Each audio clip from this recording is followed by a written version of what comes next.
ਉਹ ਕਹਿੰਦਾ ਮੈਨੂੰ 12.5 ਲੱਗਿਆ, ਮੈਂ 13.5 ਦੀ ਦੇ ਜੀ ਭਾਈਜਾਨ। 12.5 ਲੱਖ ਰੁਪਇਆ ਨੋਟ ਕੱਢਿਆ, 12.5 ਕੱਢੋ ਜੀ, 12.5 ਹੋ ਗਿਆ ਭਾਈ, 12.5 60 ਹੋ ਗਿਆ ਜੀ,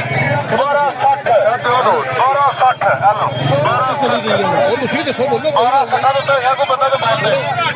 ਉਹ ਯਾਰ 40,000 ਤੋਂ ਚੱਲੀ ਹੈ, ਇਹ ਵੀ ਦੇਖੋ ਲੋ ਮਾਰ ਲੈਂਦੀ ਹੈ 70 ਹੋ ਗਿਆ ਜੀ, 70 ਹੋਰ ਬੋਲ ਲਓ, ਜਿਹਨੇ ਐਂਡ ਤੇ ਖਲੋਏ ਨੇ ਗੱਡੀ ਉਹਨੂੰ ਲੈ ਦੇਣੀ ਅਸੀਂ, ਬੋਲ ਦਿਓ 75 ਹੋ ਗਿਆ ਜੀ, 75 ਹੋ ਗਿਆ ਜੀ, 75 ਉੱਤੇ ਬੋਲੋ ਬੋਲੋ ਬੋਲੋ ਹਾਂਜੀ ਯਾਰ, ਗੱਡੀ ਸਰ ਫਰਕ ਹੈ, ਮੈਨੂੰ ਪਤਾ 17 ਮਾਡਲ ਟੋਟਲ ਜਾਨੀ 40,000 ਕਿਲੋਮੀਟਰ ਚੱਲੀ ਹੈ, ਬੋਲੋ ਜੀ 12.75 ਉੱਤੇ ਹੈ ਦੋਸਤ, ਬੋਲੋ ਜੀ 12.75 ਉੱਤੇ ਬੋਲੋ ਯਾਰ, ਗੱਡੀ ਥੋੜੀ 12.75 ਹੈਲੋ ਜੀ 80 ਕਰ ਦਿਓ, 85 ਹੋ ਗਿਆ ਜੀ, 85 ਹੋ ਗਿਆ ਜੀ ਭਾਜੀ, 85 ਕਰ ਦਿਓ,